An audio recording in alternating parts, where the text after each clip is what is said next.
కొంతమంది ఈ మార్గంలోకి రావటం లేదు. యెహోవా యందు భయ భక్తులు. మొట్టమొదట ప్రతి వ్యక్తి కూడా దేవుడి యందు ఎలా ఉండాలంట? భయము భక్తి. భయము అంటే ఏంటి? భక్తి అంటే ఏంటి? భయం అంటే ఆదివారం రాగానే వణికిపోవడమా భయం? లేదు, ఆయన శరీరం రక్తం తీసుకునేటప్పుడు ఏడిచేసి వణికిపోవడమా భయం? భయము అంటే చెడుతనమును విడిచిపెట్టుట. భయం ఉంటే ఏముంటుందండి? యెహోవా యందు భయభక్తులు గలవాడు ఏమి విడిచిపెట్టాలంట? ఆ చెడుతనాన్ని విడిచిపెట్టాలి. చెడుతనాన్ని విడిచిపెట్టకన్నా ఏదో ఆదివారం భయపడడం, ఆయన శరీరం రక్తం తీసుకునేటప్పుడు ఇది కాదు. ఎప్పుడూ చెడుతనాన్ని విడిచిపెట్టాలి. భయం ఉంటే చెడుతనం అసహించుకుంటాం. భయం ఉంటే చెడుతనాన్ని అసహించుకుంటాం. చెడుతనానికి గుళ్ళో చోటు ఉండొచ్చు, కానీ చెడుతనానికి దేవుడి దగ్గర చోటు ఉండదంట. అంటే గుడిలో చెడిపోయి ఉన్నా కూర్చోబెడతారు, నీతిమంతుల సభలో చెడిపోయినోడిని కూర్చోబెట్టరు. దేవుడికి స్తోత్రాలు. ఏమంటే మా పాస్టర్ గారు ఎలాగున్నా కూర్చోబెట్టాడంటే అక్కడ కూర్చోబెడతారు కానమ్మా, ఇక్కడ కూర్చోబెట్టరు, వెళ్ళిపోమంటాడు. దేవుడికి స్తోత్రాలు. ఎందుకంటే నీతిమంతుల సభలో ఆ గుళ్ళో కూర్చున్నట్టు ఉంటానంటే అక్కడ కుదరదు. అక్కడ ఖచ్చితంగా చెడుతనాన్ని విడిచిపెట్టాలి. చెడుతనానికి ఆయన దగ్గర ఏం లేదంట, చోటే లేదంట, చోటే లేదంట. నాకు తెలిసినంత వరకు మన యేసయ్యకు ఏది అసహ్యమో మనకి అది అసహ్యంగా ఉండాలి. దేవుడికి స్తోత్రాలు. మన యేసయ్యకు ఏది అసహ్యమో మనకి అది అసహ్యంగా ఉండాలి. యేసయ్యకు అసహ్యమైంది నీకు ఇష్టంగా ఉందంటే నువ్వు ఆయనకి అసహ్యంగా అయిపోతావు, నువ్వు ఆయనకి అసహ్యంగా మారుతావని నీకు మనవి చేస్తున్నా. కాబట్టి మొట్టమొదట భయభక్తులు అనేది చాలా భక్తికి అదొక పునాది. భయము అనగా చెడుతనమును విడిచిపెట్టుట. భక్తి అంటే ఆజ్ఞలు పాటించుట. భయము అంటే చెడుతనాన్ని విడిచిపెట్టడం, భక్తి అంటే ఆజ్ఞలు పాటించడం. ఈ చెడుతనాన్ని విడిచిపెట్టి ఆజ్ఞలు ఎవరు పాటిస్తారో వాళ్ళు భయభక్తులు కలిగిన వాళ్ళు. చెడుతనాన్ని విడిచిపెట్టకుండా ఆజ్ఞలు పాటించకుండా వణికిపోతే ఏం ఉపయోగం లేదు. చెడుతనం అనేది చెడుతనాన్ని విడిచిపెట్టాలి. ఒక ఆవిడ 20 బైబిల్ కొనుక్కుందంట. ఏమా ఎందుకు కొనుక్కున్నావు అంటే, దెయ్యం పడుతుందండి, బైబిల్ అన్నీ పొట్ట మీద 2, చేతుల మీద 2, కాళ్ళ మీద 2 ఎట్టేసుకుంటానన్నాను అని అంటుందంట. అయినా పట్టేస్తుందండి దెయ్యం అంటున్నాడు. ఇప్పుడు ఇవన్నీ ఏంటంటే ఒక విధంగా చెప్పాలంటే భ్రమ. ఈ పెట్టుకుంటే దెయ్యం రాదు అనే భ్రమ. నా దగ్గర కొంతమంది వచ్చి సిలువ వేయమంటుంటారు.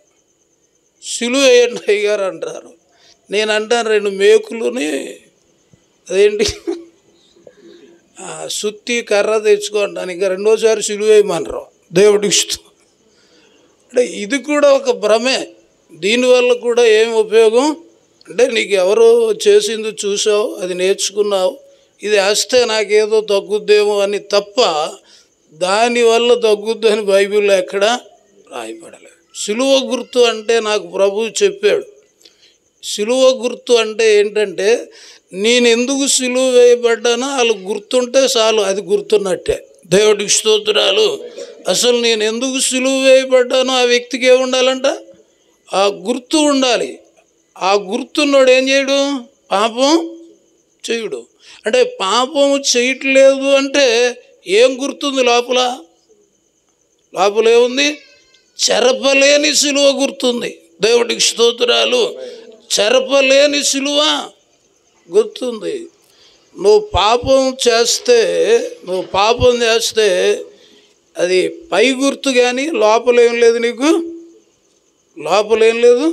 సిలువ ఎందుకు వేయబడ్డాడో నీకు గుర్తు లేదు. సిలువ ఎందుకు వేయబడ్డాడో గుర్తున్న వ్యక్తి పాపము చేయజాలడు. దేవుడికి స్తోత్రాలు. పాపము చేయలేడు.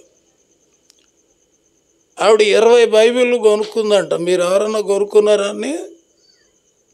దెయ్యం అయినా పడేస్తుందంట వచ్చి. కారణం ఏంటంటే 5వ అధ్యాయము యోహాను మొదటి పత్రిక 18వ వచనంలో దేవుని మూలముగా పుట్టి ఉన్నవాడెవడు పాపము చేయడు. చూడండి, దేవుడు మూలముగా పుట్టి ఉన్నవాడు ఏం చేయడండి? ఒకసారి చెప్పండి. దేవుని మూలముగా పుట్టి ఉన్నవాడు పాపము చేయడు. అంటే చేస్తున్నావంటే నువ్వు దేవుడు వలన కన్ఫర్మ్ చేసుకోవచ్చు. దేవుడు మూలముగా పుట్టినవాడు పాపము చేయడు. నువ్వు పాపము చేస్తున్నావు అంటే నువ్వు దేవుడు మూలంగా పుట్టలేదని నిర్ణయించుకోవచ్చు. దేవుడు మూలంగా పుట్టిన వాడిలో బండ గుర్తు ఏంటంటే పాపము చేయడు. పాపము చేయడు. ఇతను దేవుడు మూలంగా పుట్టాడంటానికి రుజువు ఏంటంటే పాపము డబ్బు రూపంలో వచ్చిన, పాపము స్త్రీ రూపంలో వచ్చిన, పాపము పురుషుడి రూపంలో వచ్చిన, పాపము ఏ రూపములో వచ్చినా దేవుడు మూలముగా పుట్టినవాడు పాపము చేయడు. పాపము చేస్తున్నావంటే నీకు భయము లేదు, భక్తి లేదు. భయభక్తులు ఉన్నవారు వాళ్ళ త్రోవలలో నడవరు. భయభక్తులు ఉన్నవారు ఆయన త్రోవల్లో నడుస్తారు. భయభక్తులు ఉన్నవారు వాళ్ళ మనసుకు నచ్చినట్టు నడరు, వాళ్ళ శరీర కోరికల కొరకు నడవరు. భయభక్తులు ఉన్నవారు దేవుడు చెప్పినట్టుగా నడుస్తారు. అందుకే అక్కడ అన్నాడు, యెహోవా యందు భయభక్తులు కలిగి ఆయన త్రోవల యందు, ఆయన త్రోవల్లో నడిస్తేనే ధన్యులు. వాక్యం విని కూడా నీ త్రోవల్లో నడిస్తే ఫలితాలు నీకు. నాకు తెలిసినంత వరకు ఏంటంటే ఆయన త్రోవల్లో నడిచేవాడికి మంచి పేరు ఉంటుంది. ఎప్పుడు ఆయన త్రోవల్లో నడిస్తే నువ్వు ఎంత చెడిపోయినా ఆయన త్రోవలోకి వస్తే ఆ చెడు పేరు మాసిపోయి ఏ పేరు వస్తుంది నీకు? మంచి పేరు వస్తుంది. సమరయ స్త్రీకి చెడ్డ పేరు ఉండేది, ఆయన త్రోవలోకి వచ్చింది. ఏ పేరు వచ్చింది ఆవిడికి? మంచి పేరు వచ్చింది. జక్కయ్య పాపాత్ముడు అనే పేరు ఉండేది ఆయనకి, కానీ యేసయ్య త్రోవలోకి వచ్చాడు, అబ్రహాము కుమారుడు అనే పేరు వచ్చింది ఆయనకి. మంచి పేరు. నేను కూడా చాలా చెడుగా తిరిగేవాడిని, కానీ ఈరోజు ఇంతమంది మాటలు వింటున్నారంటే ఆ వాక్యమే మంచి పేరు తీసుకొస్తుంది. దేవుడికి స్తోత్రాలు. ఆ వాక్యాన్ని పట్టుకున్నోడికి మంచి పేరు వస్తుంది. ఆ వాక్యాన్ని ఎవరు పట్టుకుంటారో దేవుడు దగ్గర మంచివాడు అనిపించుకుంటాడు, మనుషుల దగ్గర కూడా మంచివాడని అనిపించుకుంటాడు. దేవుడు ఆజ్ఞలు ఎవరు పాటిస్తారో, ఇంకా గొప్ప సంగతి ఏంటంటే దేవుడు ఆజ్ఞలు పాటించేవాడికంట దీర్ఘాయుస్సు ఉంటుందని రాశాడు. దేవుడు ఆజ్ఞలు పాటిస్తేనంట ఆ పాటించే వ్యక్తికి తెగుళ్ళు వచ్చినా నీ వద్ద నుండి ఆ వ్యాధులన్నీ ఆయన దూరం చేస్తానన్నాడు. జబ్బు రాదని కాదు, వస్తుంది కానీ దాన్ని ఆయన పంపించేస్తాడు. దేవుడికి స్తోత్రాలు. ఆయన యందు భయభక్తులు కలిగి ఉండాలి. నా జీవితంలో ఈరోజు ఈ విధంగా ఉన్నానంటే ఏదో కొద్దిగా అది పట్టుకోబట్టే ఈ స్థితి వచ్చింది. దేవుడికి స్తోత్రాలు. కాబట్టి భయం అంటే ఏంటి? భయం అంటే ఏంటి? చెడు తనమును విడిచిపెట్టుట. చెప్పండి, భయం అంటే ఏంటి? భక్తి అంటే ఆజ్ఞలు పాటించుట. నువ్వు చెడుతనం విడిచిపెట్టగానే ఆజ్ఞలు పాటించగానే ఉంటే భయము లేని భక్తులు అనమాట. వాళ్ళు భయం లేని భక్తులు. వాళ్ళు చెడుతనాన్ని విడిచిపెట్టరు. నిజంగా దేవుడు వాక్యానికి లోబడినట్టు రుజువు ఏంటంటే పబ్లిక్లో చెడుతనం విడిచిపెడతాడు.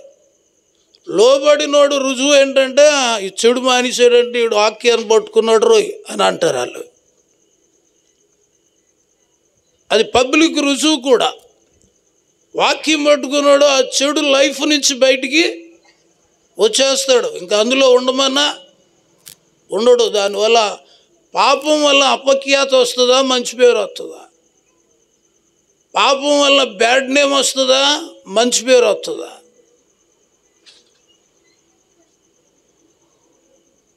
గుర్తుపెట్టుకోవాలి. వెండి బంగారాల కన్నా ఏది కావాలా? మంచి పేరు కావాలి. మంచి పేరు దగ్గర ఏ డబ్బులు పనిచేయవు. దేవుడికి స్తోత్రాలు. మంచి పేరు మనం సంపాదించుకోవాలి. ఇప్పుడు వీళ్ళు నా దగ్గర స్టార్టింగ్ నుంచి కూడా నాతో పాటు అర్ధరాత్రి అయినా స్టార్టింగ్లో నాకు నిద్ర ఉంచేవాళ్ళు కాదు. ఈ పేటలో ఏ మూల నుంచి దెయ్యం పట్టుకుందని వచ్చేవారు కూడా తెలియదు. అప్పుడు వెళ్ళి పడుకుంటే అప్పుడు వచ్చేవారు వాళ్ళు. అలాగా దేవుడు వీళ్ళకు కూడా నాతో పాటు శిక్షణ, రాత్రి పగలు అలాగ పని చేస్తుండేవాళ్ళం. అనన్య అన్నాడు కదా, అప్పుడు చేసాం కానీ ఇప్పుడు చేయలేమని. అందుకే యవ్వన కాలంలో కాడి మోయిట నరునికి మేలు. యవ్వన ప్రాయంలో ఈ గోడ మించి యువతలకు దూకేయాలంటే దూకేస్తాం. ఇప్పుడు దూకితే నడుము పట్టేస్తుంది. దేవుడికి ఇష్టం. కాబట్టి అందుకనే యవ్వన ప్రాయంలోనే మనం భక్తిని, ఆ శక్తిని సంపాదించుకుంటే ఈ వయసు వచ్చాక ఉపయోగపడుతుంది. దేవుడికి స్తోత్రాలు. యవనస్తులందరూ కూడా ఎక్కువ యవ్వన ప్రాయంలోనే ప్రార్థన చేసుకోవాలి. యవ్వన ప్రాయములో స్టాండర్డ్ అయితే ఇంకా వాడు పడ్డు. ఇంకా దేవుడికి స్తోత్రాలు. అయితే యవ్వన ప్రాయంలో స్టాండర్డ్ అవ్వడం ఈ దినాల్లో చాలా కష్టంగా ఉంది. ఎందుకంటే మీ చేతిలో ఉన్న ఫోనే మిమ్మల్ని పాడు చేసేద్ది. బయటికి వెళ్ళి పాడవక్కర్లా, మొత్తం దరిద్రం అంతా అందులోనే ఉంటుంది. ఈరోజు కొంతమంది వాళ్ళ ఫోన్స్లోనే ఉంది. నేను బాగా అబ్జర్వ్ చేసింది ఏంటంటే, ఇన్నాళ్ళు ఎవరైనా ఇద్దరు ప్రేమించుకుంటే మధ్యలో ఎవడో ఒకడు, ఎవరో అమ్మాయో అబ్బాయో కబుర్లు అందించేదాకా వీళ్ళ ప్రేమ ముందుకెళ్ళేది కాదు. ఇప్పుడు ఈ ఫోను సాతానుగాడు తెలివిగా ఏం చేశాడంటే, ఈ మధ్యవర్తుల వల్ల వీళ్ళకి లేట్ అవుతుంది పాపం చేయడం. కాబట్టి ఫోన్ ఇచ్చేస్తే ఇద్దరు వెంటనే పాపం చేసేస్తారు. కానీ పైనుంచి ఒకడు చూస్తున్నాడనే సంగతి వీళ్ళకి తెలియట్లేదు. ఈ ఫోన్లు వచ్చిన తర్వాత చాలామంది జీవితాలు, కొంతమంది పెళ్ళైన వాళ్ళు నాశనం అయిపోతున్నారు, కొంతమంది పెళ్ళి కాని వాళ్ళు కూడా నాశనం అయిపోతున్నారు. వాక్యము తెలియని వాళ్ళు నాశనం అయిపోతున్నారు. వాక్యము తెలిసి కూడా తెలియనోడిని క్షమిస్తాడు, కానీ ఈ తెలుసున్న వాళ్ళని మంచీలు అని అడిగే స్థితికి వెళ్ళిపోతుంది. భూమి మీద ఉండగా కానీ మారకపోతే ఈ భూమి మీద చేసిన ప్రతి పాపం తలుసుకొని ఎక్కడ ఆడాలంట? అగ్నిలో నీళ్ళు దాగం అని అడవాలంట. అప్పుడు ఏమొస్తుందో తెలుసా? అప్పుడు సండే స్కూల్ ప్రసంగం కూడా జ్ఞాపకం వస్తుందంట. అయ్యో అప్పుడు చెప్పినప్పుడు ఇన్నుంటే ఈ తోలు ఊడిపోయేది కాదని. దేవుడికి స్తోత్రాలు. ఇది ఈజీగా తీసుకున్నావా? ఫైనల్ అలాంటి పరిస్థితులు ఎదుర్కోవాల్సి వస్తుందని మీకు మనవి చేస్తున్నా. హల్లెలూయా. ఈ శరీరములో మనము జరిగించిన క్రియల ఫలం శరీరము అనుభవిస్తుంది, ఆత్మ కూడా అనుభవిస్తుంది. ప్రతిదానికి లెక్క మనుషులకి చెప్పక్కర్లేదు, కానీ దేవుడి దగ్గర లెక్క చెప్పాల్సి ఉంటుంది. పోనీ ఇక్కడైతే డబాయించేస్తాం, అక్కడ డబాయిస్తావా? డబాయించడానికి అవకాశం ఉంటుందా? మొత్తం నీ క్యాసెట్ మొత్తం ఆన్ చేస్తాడు. ఏం చేసావు అక్కడ? తప్పించుకుంటావు అక్కడ. ఇక డబాయించగలవు, కానీ అక్కడ డబాయిస్తావా? ఒక ఇద్దరు క్రైస్తవులు గొడవ పెట్టుకున్నారు. ఒక ఆవిడ మారు మనసు పొందింది, ఒక ఆవిడ పొందలేదు. ఇక పొందిన ఆవిడ నోట్లో నోరెడితే ఎలాగుంటుంది? తెగ తిట్టింది ఈ పొందిన ఆవిడని. ఈ పొందిన ఆవిడికి తిట్టాలని ఉంది, కానీ వాక్యం అడ్డొచ్చి ఏడుతుంది కానీ తిట్టలేకపోతుంది. వాక్యం అడ్డొచ్చి ఏడుతుంది కానీ తిట్టలేకపోతుంది. తర్వాత ఈ తిట్టినావిడ తెలుగు ఏం చేసిందంటే తిట్టినావిడ మీద కేసు పెట్టేసింది. పోలీస్ స్టేషన్కి వెళ్ళి ఆవిడే నన్ను తిట్టిందని కేసు పెట్టింది. ఈ మధ్యకాలంలో ఇలాంటి తెలివితేటలు నేర్చుకున్నారు కొంతమంది. వీళ్ళు కొట్టేస్తున్నారు, వీళ్ళు వెళ్ళి కేసు కూడా పెట్టేసే బ్యాచ్లు కూడా కొన్ని బ్యాచ్లు కూడా ఉన్నాయి. పెట్టేస్తే ఆ ఎస్ఐ గారు పాపం తెలియక తిట్లు తిన్న ఆవిడని పిలిచి ఆయన తిట్టాడు. తిడితే ఆవిడ అనుకుంటుంది ఇంటికాడ ఆవిడ తిట్టింది, పోలీస్ స్టేషన్లో ఈయన తిట్టాడు ఎస్ఐయా, ఎందుకు బతకడం, చచ్చిపోదాం, ఎలా నిరూపించుకోగలనంటే ఈ లోపల వీళ్ళిద్దరూ పెట్టుకునే గొడవ. ఒక కుర్రగాడు ఏం చేశాడంటే ఆ సెల్ ఫోన్లో తీశాడు. తీసి పట్టుకొచ్చి ఎవరు తిట్టారో చూడండి ఎస్ఐ గారు అని ఇచ్చాడు. ఆ కేసెట్టిన ఆవిడ బూతులు అతనే ఇలా కట్టించాడు సెల్లో. వెంటనే లేడీ కానిస్టేబుల్ పిలిచాడు. ఇది తీసుకెళ్ళి లోపల సితగొట్టేయండి, దీనివల్ల అమాయకురాలు తిట్టాను. ఇక్కడ తప్పించుకుంటే అక్కడ క్యాసెట్ ఆన్ అవుతుంది. దేవుడికి స్తోత్రాలు. ఇక్కడ మనిషిని డబాయించవచ్చు, మనిషిని తప్పించుకోవచ్చు. వ్యర్థమైన ప్రతి మాటకు అక్కడ లెక్కలు చెప్పాలి. అక్కడ బొంకటాకు ఉంటుందా? అక్కడ డబాయించడానికి ఉంటుందా? ఒక బొంకితే ఆయన నీకు యాసిడ్ ఆన్ చేస్తాడు, మొత్తం వస్తాయి. అయ్యి బాబు ఎక్కడ దొరికిపోయావు అనుకుంటాను. దేవుడికి స్తోత్రం. హల్లెలూయా. ప్రియమైనటువంటి దేవుని బిడ్డలారా, ఈ మాటలు ఈజీగా తీసుకుంటే బాధపడేది నువ్వే. సీరియస్గా తీసుకో. ఎందుకంటే నా దగ్గర నుంచి అందరూ దేవుడికి ఏం చెప్పాలి? లెక్కలు ఉన్నాయి మనకి, ఇక్కడతో అయిపోలేదు. ప్రతిదానికి లెక్కలు చెప్పాలి. ఇప్పుడు చూడండి, ఈ అనన్య, స్వర్ణ వీళ్ళిద్దరూ కూడా వాళ్ళకు తెలిసిన భక్తిని పట్టుకున్నారు. ఆ పట్టుకోవడం ద్వారా ఏమైందంటే తిమోతి పత్రిక 2వ పత్రిక 1వ అధ్యాయం 5వ వచనం 4వ లైన్ చూడండి ఒకసారి. ఆ విశ్వాసము అవ్వైన లోయలోను తల్లి అయిన వసించెను, అది నీ యందు సహా వసించుచున్నదని. చూడండి, ఇక్కడ తిమోతితో పౌలు అంటున్నాడు, ఏ నాయన తిమోతి, నీకు వచ్చిన భక్తి ఎక్కడి నుంచి ట్రాన్స్ఫర్ అవుతూ వచ్చిందో తెలుసా? నీకు వచ్చిన భక్తి మొట్టమొదట నీ అవ్వలో స్టార్ట్ అయింది. మీ అవ్వలోంచి మీ అమ్మలోకి ట్రాన్స్ఫర్ అయింది. మీ అమ్మలోంచి నీలోకి ట్రాన్స్ఫర్ అయింది. తల్లిదండ్రులారా, మీలో ఏదుంటే మీ పిల్లల్లోకి అది ట్రాన్స్ఫర్ అవుతుంది. డాక్టర్ గారు కూడా అడుగుతాడు, అమ్మ మీ తాతకి ఏమన్నా షుగర్ ఉందా అని అడుగుతాడు. నీకు వస్తే అంటే జబ్బులు ట్రాన్స్ఫర్ అవుతాయి, పాపం ట్రాన్స్ఫర్ అవుతుంది, భక్తి కూడా ఏమవుతుందంట ఒకరిలోంచి ఒకరికి ట్రాన్స్ఫర్ అవుతుంది. మీరు మెయిన్ బిడ్డలు మంచిగా ఉండాలంటే మీరేసే భక్తి పునాది తల్లిదండ్రులు చాలా స్ట్రాంగ్గా ఉండాలి. అప్పుడు అది వాళ్ళల్లోకి రావడానికి అవకాశం ఉంటుంది.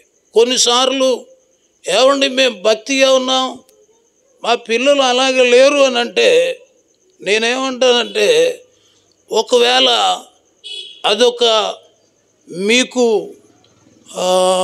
శిక్షణ అయి ఉండాలి. దేవుడికి స్తోత్రాలు. అంటే అదొక ఎక్స్పీరియన్స్, ఇతరులకు చెప్పడానికి కొన్ని ఎక్స్పీరియన్స్ కూడా ఉంటాయి.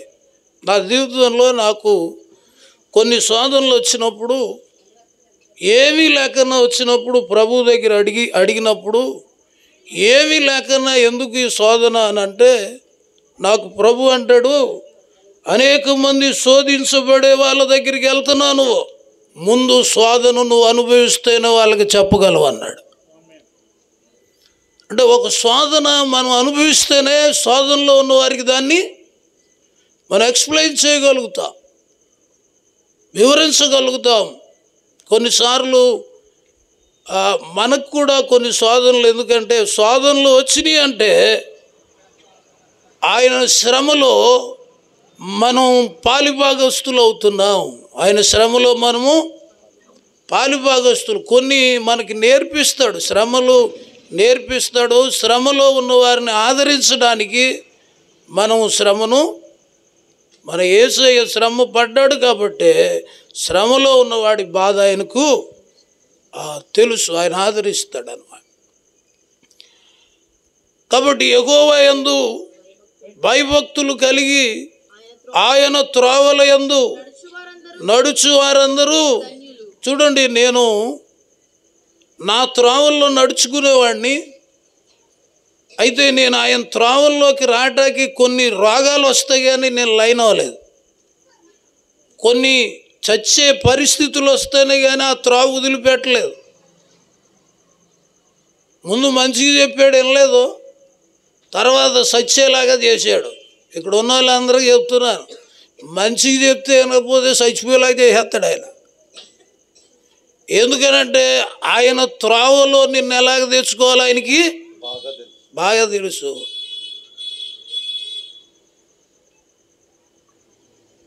ఆయన చేసి నీకే అన్ని తెలివితేటలు ప్లానింగ్స్ ఉంటే చేసినోడికి ఎన్ని ప్లానింగ్లు ఉంటాయి. దేవుడికి స్తోత్రాలు, హల్లెలూయా.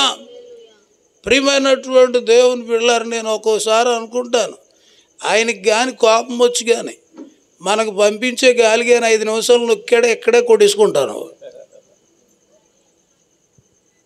ఎందుకంటే ప్రేమిస్తున్నాడు ఆయన. దేవుడికి స్తోత్రాలు. కాబట్టి మనము భయముతో కూడిన భక్తి చేయాలి. భయముతో కూడిన భక్తి, మళ్ళా చెప్తున్నాను, రాసుకోండి. భయం అంటే చెడుతనం విడిచిపెట్టడం, భక్తి అంటే ఆజ్ఞలు పాటించడం. దేవుడు మూలముగా పుట్టినవాడు పాపము చేయుడు, తన్ను తాను భద్రము చేసుకుంటాడు, దృష్టుడు వానిని ముట్టడు. ఇక్కడ సిలువేసుకుంటే ముట్టడని రాయబడలే. పాపం మానేస్తాడు, ముట్టుకోడు. ఆ పాపం నువ్వు మానేస్తేనే, పాపం అనేది వాడికి ఆధారం దొరికిందంటే మాత్రం నువ్వు గాజు అన్నీ, అసలు గాలి వెళ్ళని గదిలోకి వెళ్ళి పడుకున్నాడు, వచ్చేసి నొక్కేస్తాడు నిన్న. ఎందుకంటే పాపం అనేది నువ్వు పాపం వాడికి మ్యాగ్నెట్ లాంటిది. ఎవరి దగ్గర పాపం ఉంటే ఆడికి తక్కువని ఒత్తుకుపోతాడు ఆడొచ్చి. దేవుడు మూలముగా పుట్టినవాడు ఏం చేయడు? పాపము చేయడు. అదే గుర్తు. ఎన్ని అవకాశాలు వచ్చినా ఏం చేయడు? పాపము చేయడని నీకు మనవి చేస్తూ ఉన్నాను. ఆయన త్రోవల్లో మొట్టమొదట పురుషుడు నడవాలి. ఆ పురుషుడు నడిస్తేనంట భార్య ఫలించు ద్రాక్షవల్లిగా ఉంటుందంట. ఆయన త్రోవల్లో నడిస్తేనంట నువ్వు సంపాదించిన డబ్బులంట బయటికి పోవంట, నువ్వు నీ పిల్లలే అనుభవిస్తారంట. దేవుడికి స్తోత్రాలు. ఈరోజు చాలామంది సంపాదిస్తున్నారు, కానీ ఆయన త్రోవల్లోకి రాని వాళ్ళు ఏం చేస్తారో తెలుసా? వాళ్ళ సంపాదన బ్యాందీ షాప్ దగ్గరికి ఎట్టేస్తుంటారు. కొంతమంది వాళ్ళ సంపాదన వడ్డీలకి ఎట్టేస్తారు. కొంతమంది వాళ్ళ సంపాదన ఎక్కడెక్కడికో వెళ్ళిపోతుంటుంది. ఆయన త్రోవల్లోకి వస్తే నీ సంపాదన నువ్వు నీ పిల్లలు అనుభవిస్తావు. ఆయన త్రోవల్లోకి, ఎందుకంటే ఇవన్నీ రియల్గా నేను అనుభవించాను. నేను ఆయన త్రోవల్లో నడవనప్పుడు నాకు చాలా డబ్బు వచ్చేది, చాలా ఆదాయం వచ్చేది, కానీ అన్నీ సిరిగిపోయిన సంచిలో వేసిన రూపాయి. కారణం ఏంటంటే ఈ హృదయం పాడైపోయింది. ఇది పాడైపోయి ఉండగా మనం మంచిగా ఉండడం సాధ్యం కాదు. ఇది బాగుపడితేనే మనం బాగుపడతాం. ఈ మందిరము పాడై ఉండగా నీవు సరంబి వేసిన ఇళ్లలో ఉండుటకు ఈ సమయం అని చెప్పాడు. కాబట్టి మన హృదయము అనేది ఆ ప్రియమైన దేవుని బిడ్డలారా, అది చాలా జాగ్రత్తగా దాన్ని కాపాడుకోవాలి. బైబిల్లో రాశాడు కదా 3:16 కొరింథీ పత్రికలో, మీరు దేవుని ఆలయమై ఉన్నారని, దేవుని ఆత్మ మీలో నివసిస్తుందని మీరెరగరా? ఎవడైనాను దేవుడు ఆలయమును పాడు చేసిన ఎడల ఆ పాడు చేసిన వాడిని దేవుడు పాడు చేస్తాడు. అక్కడ చెప్తున్నారు, మీరు ఆ ఆలయము మీరై ఉన్నారు. దేవుని ఆలయం పరిశుద్ధమై ఉన్నది, ఆలయము నువ్వే అయి ఉన్నావు అంటున్నాడు. ఆలయం చూడండి, నేను ఒక విషయం చెప్తున్నాను. ఇప్పుడు విజయ్ కుమార్ ఇల్లు ఉంది. నైట్ వచ్చేసి విజయ్ కుమార్ చూస్తుండగా నేను ఈ అరుగది తవ్వేశానంటూ ఊరుకుంటాడా? పాస్టర్ గారు అని చూడగానే నా మీద గొడవకు వచ్చేస్తాడు. ఏమయ్యా నా ఇల్లు నువ్వెందుకు తవ్వేశావు అని గొడవకు వస్తాడు. ఎందుకంటే అది ఆయన ఇల్లు, తవ్వటానికి నాకు అధికారం లేదు. అలాగే నీ శరీరం ఎవరిల్లు? దేవుడిల్లు. దీన్ని నీ ఇష్టం వచ్చినట్టు పాడు చేస్తే, నీ ఇల్లు పాడు చేస్తే నువ్వు ఎలా ఊరుకోవో, ఆయన నివసించే హృదయాన్ని పాడు చేస్తే ఆయన ఊరుకోడు. ఆయన నివసించే హృదయాన్ని పాడు చేస్తే ఆయన ఊరుకోడు. ఈరోజు వాళ్ళ హృదయాన్ని పాడు చేసుకొని వాళ్ళే పాడైపోతున్నారు చేతులారా. దేవుడికి స్తోత్రాలు. వాళ్ళ హృదయాన్ని వాళ్ళే పాడు చేసుకొని వాళ్ళే పాడైపోతున్నారు. ఈరోజు చాలా కుటుంబాలు పతనం అయిపోవడానికి వాళ్ళ హృదయాలు వాళ్ళే ఏం చేసుకుంటున్నారండి? పాడు చేసుకుంటే దేవుడు వాళ్ళని ఏం చేస్తున్నాడు? పాడు చేస్తున్నారు. పాడైపోయినా పర్లేదండి, ఈ సరదాగా ఉందండి ఇదంటే తర్వాత నీ ఇష్టం. దేవుడికి స్తోత్రాలు. సరదా తీరిపోద్ది, అగ్నిలో పడిపోతాయి. జాగ్రత్తగా ఉండాలి. ప్రభువుని తెలియనప్పుడు అందరం దుర్మార్గులమే, పాపులమే. తెలుసుకున్నా కూడా పూర్ణులు అయిపోయామని కాదు, వినదాన్నైనా పట్టుకుంటూ ఆయన పూర్ణులుగా మళ్ళీ చేస్తాడు. మనకు ఆశ ఉంటే ఆశ గల ప్రాణాన్ని ఆయన తృప్తిపరుస్తాడు. పాడైపోవాలనుకున్నోడికి ఫుల్ సపోర్ట్ ఎవరు? సాతానుగాడు. బాగుపడాలనుకున్నోడికి ఫుల్ సపోర్ట్ దేవుడు. దేవుడికి స్తోత్రాలు. ఇప్పుడు సాతానుడు నిన్ను పాడు చేయాలన్నా నువ్వు సహకరిస్తేనే చేస్తాడు. దేవుడు నిన్ను బాగు చేయాలన్నా నువ్వు సహకరిస్తేనే చేస్తాడు. పాడు చేసేవాడికి సహకరిస్తారా? బాగు చేసేవాడికి సహకరిస్తారా? బాగు చేసేవాడికి ఎంతమంది చేతులు ఎత్తండి? యేసయ్యకి ఎంతమంది సహకరిస్తారు?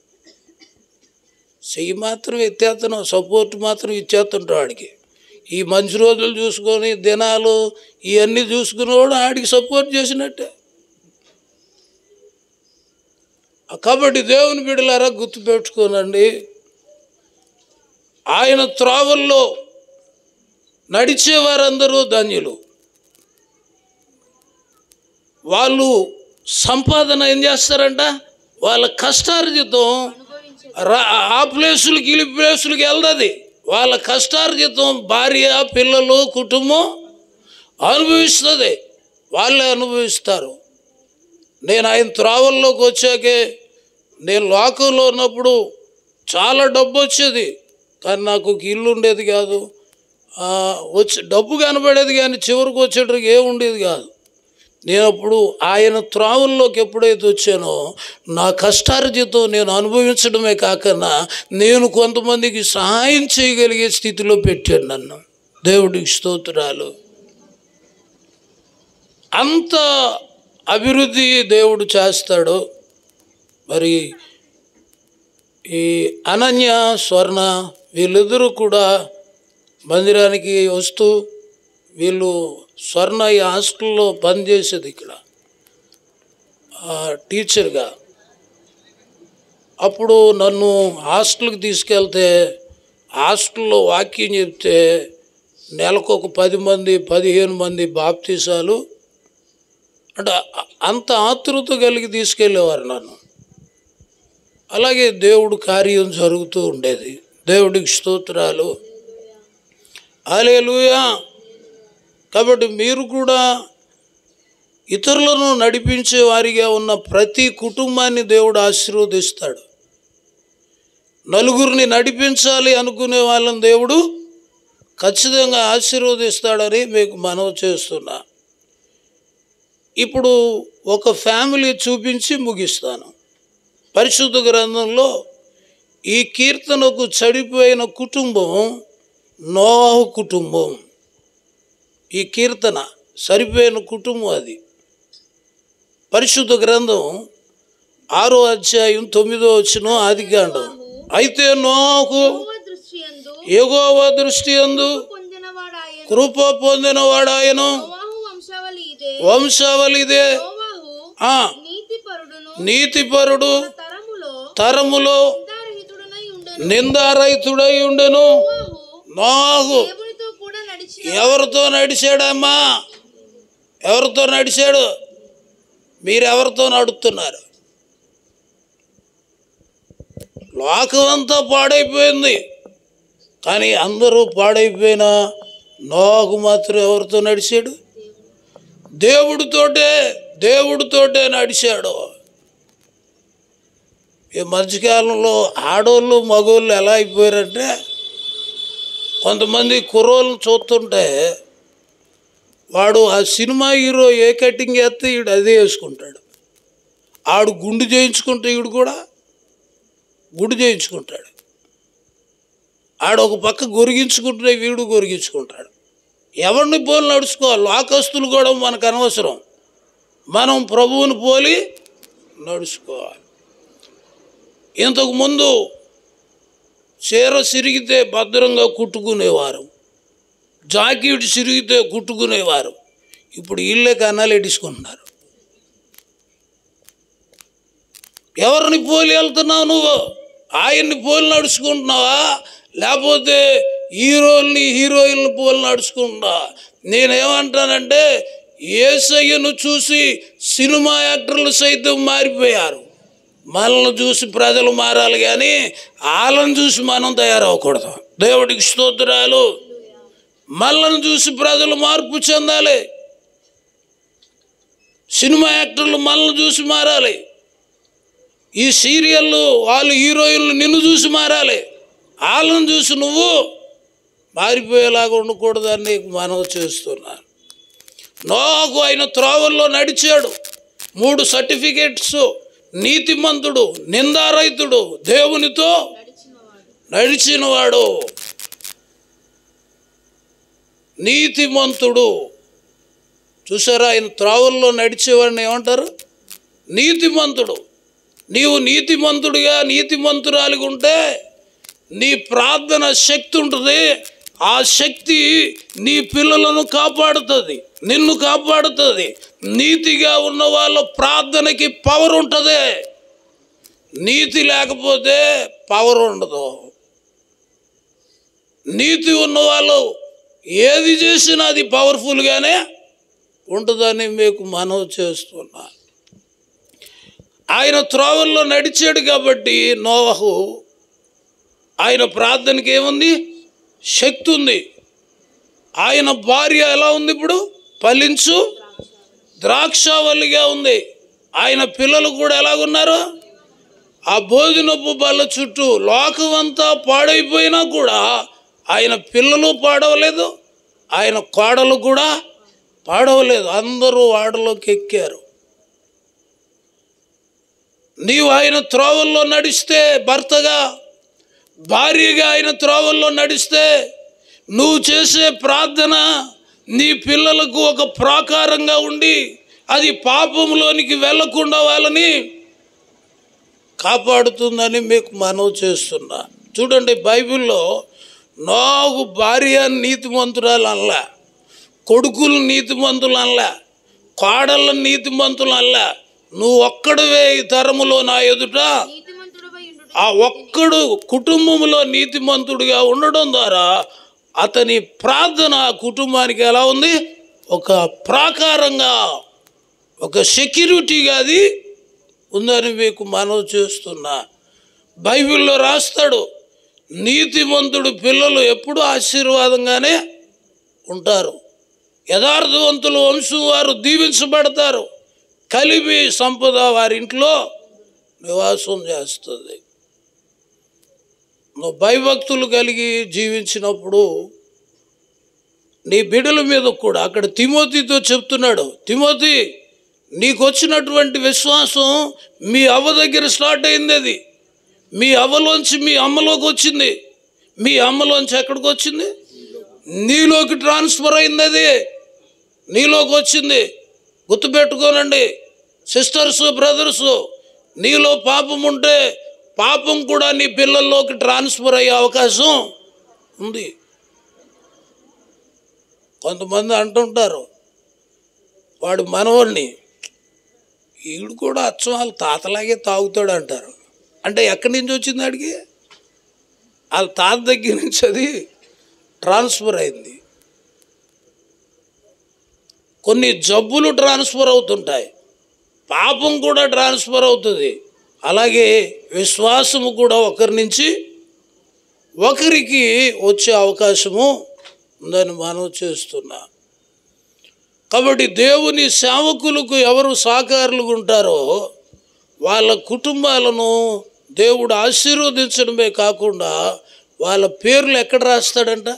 జీవ గ్రంథములో రాయబడతాయని కూడా వాక్యములో మనం చూస్తున్నాం. కాబట్టి అనన్య వాక్యములో నేను ఒకవేళ గద్దించిన, కొన్నిసార్లు డైరెక్ట్గా గద్దించిన, ఏంటి నన్ను గద్దించాడని యాంటీగా ఆలోచించకన్నా ఒకసారి అన్నీ ఆలోచించుకొని ఇది నా మంచికే కదా చెప్తున్నాడని అలాగ పట్టుకోబట్టి ఈరోజు ఈ స్థితిలోకి రాగలిగాడు. దేవుడికి స్తోత్రాలు. కొంతమంది పొరపాటు చేస్తే గద్దిస్తే గద్దించి కూడా ఇంకా సీరియస్గా చూస్తుంటారు. వాళ్ళు నీ మంచి కోసం చెప్తారు తప్ప నువ్వు ఆత్మ నాశనం అయిపోకూడదని చెప్తారు. దాన్ని అర్థం చేసుకోవాలి. దేవుడికి స్తోత్రాలు. హల్లెలూయా. ఆయన త్రోవల్లో తండ్రి నడిస్తే ఆయన ప్రేయర్కి పవర్ ఉంటుంది. ఆ ప్రేయరు భార్యను ఫలించు ద్రాక్షవల్లిగా చేస్తుంది. వీళ్ళిద్దరూ నీతిగుంటే ఆ పిల్లల్ని ఆ ప్రేయరు కాపాడుతా ఉంటుంది. అంతేకాకుండా అనేక ప్రజలకు ఆ కుటుంబం ఆశీర్వాదకరంగా ఉంటుంది. ఆ కొర్నేలు ఇంటికి ఏదొచ్చినా ఎక్కడికి వచ్చేవారంటే కొర్నేలు ఇంటికి వచ్చేవారంట. ఎందుకనంటే ఆయన దగ్గరికి వెళ్తే ఆదరిస్తాడు, ఆయన దగ్గరికి వెళ్తే మంచి మాటలు చెప్తాడు, ఆయన దగ్గరికి వెళ్తే దేవుడు భక్తిలో మనం ఎదిగేలాగా చేస్తాం. మన కుటుంబాలు కూడా మనం ఏదైనా వీధిలో ఉంటే ఏదన్నా వస్తే మనం జ్ఞాపకం వచ్చేలాగా ఉండాలి. అలాంటి భక్తి మనం చేయాలని మీకు మనవి చేస్తున్నాను. మరి పిల్లలు కూడా వీళ్ళు సండే స్కూల్ నుంచి కూడా చాలా భయభక్తులు కలిగి తెలియని విషయాలు తెలుసుకొని బాగా పట్టుకున్నారు. ఆ పట్టుకోవడం, ఈ పట్టుకున్న వాళ్ళు ఎలాగుంటుందంటే కాలేజీకి వెళ్ళినా వాళ్ళు బాగుంటారు, ఉద్యోగానికి వెళ్ళినా బాగుంటారు, ఎక్కడికి వెళ్ళినా శద్రకు మేషకు అబేద్నెగోలాగా పవిత్రంగా ఉంటారు. దేవుడికి స్తోత్రాలు. ఎక్కడికి వెళ్ళినా కూడా వాళ్ళు ఆ వాక్యం హృదయంలో ఉంచుకున్నారు కాబట్టి పాపము చెయ్యజాలరు అంట. లాస్ట్ మాట 119:11 చెప్తాడు ఆ కీర్తనలో, నేను నీ ఎదుట పాపము చేయకుండానట్లు నీ వాక్యము నా హృదయంలో ఉంచుకున్నాను. అమ్మ మీరేం ఉంచుకున్నారు లోపల? కొంతమంది అంటారు, నువ్వు అన్నమాట మర్చిపోయినట్టే గుండెలో ఉండిపోయింది నాకు. ఈ కాదు ఉంచుకోవడం. ఏం ఉంచుకోవాలి? వాక్యం ఉంచుకోవాలి. లోపల వాక్యం ఉంచుకోవాలి. ఈరోజు కొంతమంది పగలు ఉంచుకుంటున్నారు, కొంతమంది ద్వేషాలు పెట్టుకుంటున్నారు, కొంతమంది బుద్ధి చెప్పే వాళ్ళ మీద తిరుగుబాటు చేస్తున్నారు. మీ హృదయంలో ఏముండాలి? వాక్యము ఉండాలి.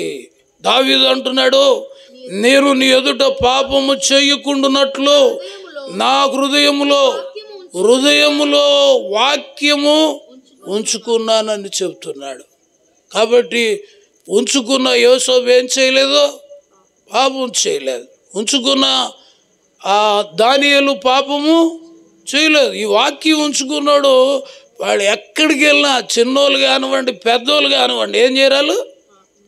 పాపము చేయరు. ఇక్కడ దులిపేసుకుంటే చేస్తారు. వాక్యం హృదయంలో పెట్టుకున్నాడు. బండ గుర్తు ఏంటంటే పాపము చేయడని మీకు మనవి చేస్తున్నాను. నువ్వు పాపం చేయకపోతే నీకు కలిసి వస్తుందా? యేసయ్యకి కలిసి వస్తుందా? ఎవరికి కలిసి వస్తుంది? నువ్వు మంచిగా ఉంటారు, నువ్వు నీ పిల్లలు బాగుంటారు. నువ్వు పాపంలో ఉంటే నీకే నష్టం. మంచి చెప్పేటప్పుడు వినకపోతే ఎవరికి నష్టం? మీకే నష్టం అని మీకు మనవి చేస్తూ ఉన్నాను. కాబట్టి అనన్య కుటుంబం కొరకు, ఈ బిడ్డల కొరకు మీ ప్రార్థనలో, వాళ్ళ బ్రదర్స్ కుటుంబాల కొరకు మీ ప్రార్థనలో జ్ఞాపకం చేసుకోండి.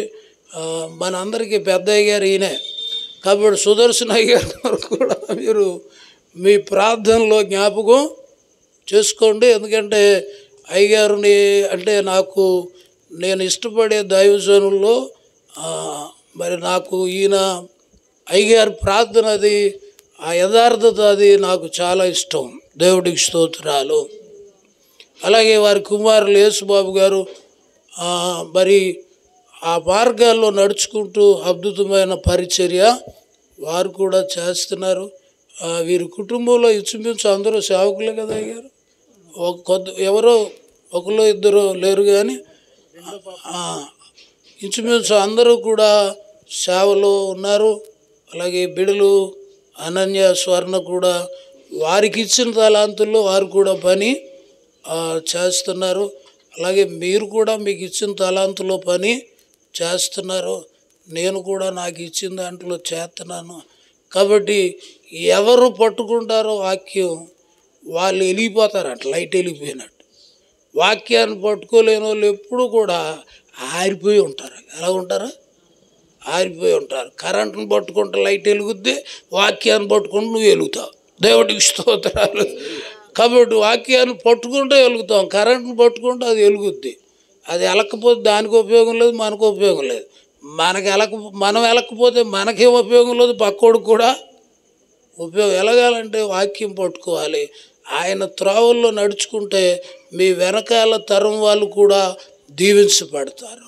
దేవుడి మాటలు మనందరిలో ఫలింప చేయునుగాక.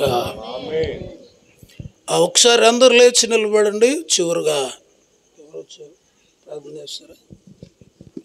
బ్రదర్ ప్రార్థన చేస్తారు. మహాపరిశుద్ధ ప్రేమగల తండ్రి, మీ యొక్క ఘనమైన శ్రేష్టమైన నామానికి వందనాలు, స్తుతులు, స్తోత్రాలు చెల్లించుకుంటున్నాం. ఈ రాత్రికాల సమయంలో మా ప్రభువా, మీరు చేసిన కార్యానికే మీకు వేలాది స్తుతులు, స్తోత్రాలు చెల్లించుకుంటున్నాం మా తండ్రి. ఇగో మా ప్రభువా, ఇంతవరకు నీ దాసులు చెప్పిన మాటలు మా హృదయంలో పొందుపరుచుకుని మా తండ్రి మా జీవితాలను వెలిగించుకోవడానికి సహాయం దయచేయండి.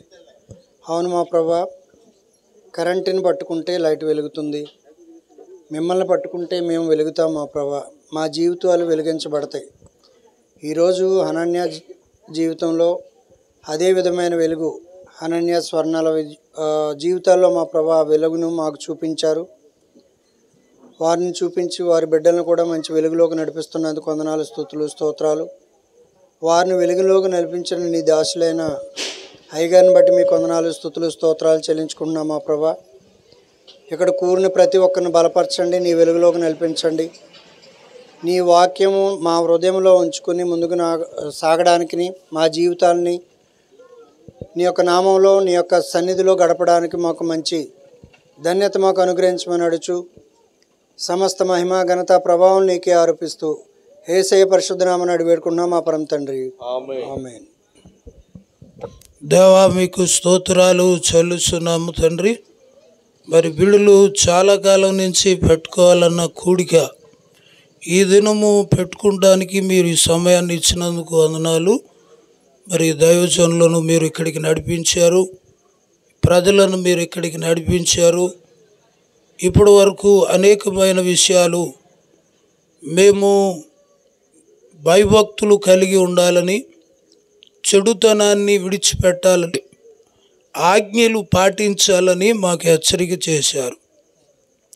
నీ త్రోవల్లో నడిస్తేనే మా సంపాదన మేము అనుభవిస్తామని చెప్పారు. నీ త్రోవల్లో నడకపోతే మా సంపాదన మేము అనుభవించలేమని కూడా చెప్పారు. నీ త్రోవలో నోహు నడడం వలన అతని భార్య ఫలించు ద్రాక్షవల్లిగా ఉంది, భోజనపు బల్ల దగ్గర పిల్లలు ఒలివ